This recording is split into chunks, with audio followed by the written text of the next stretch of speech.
Ilang taniman ng gulay sa Batangas City ang natutuyo at naggabitak-bitak na.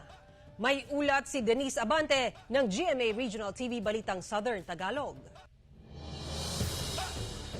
Simula pa raw noong ikatlong linggo ng Nobyembre noong nakaraang taon nang unti-unting matuyo at magkabitak-bitak ang taniman ng gulay ng ilang mga magsasaka sa Batangas City. Ang mga pananim na sitaw, talong at okra na tuyo na rin. Kaya naman mas pinili na ng mga magsasaka na magtanim ngayon ng mga drought resistance na pananim gaya ng pipino. Basta ho yan ay may kaunting tubig, may supply, tatagal ho yan.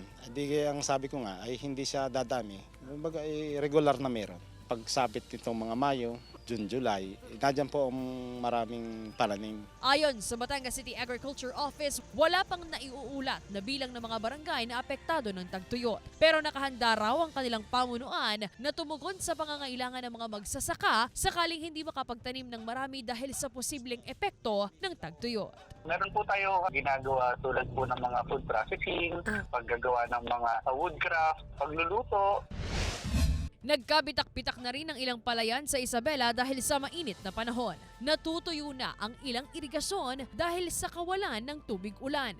Nananawagan ang ilang magsasaka ng tulong mula sa pamahalaan. Ang ilang magsasaka nag-iipon na raw ng pera para sa patubig sa susunod na cropping season. No malpas ti apit may, mangisagana kami ti kumusto nga gastusin mi ti sumarsaro no nga panagtatalo nen. Adamo ti dipuelo no sa ren may kay habang dapalang ti mayaon nga danom ti ikarkarigatan mi.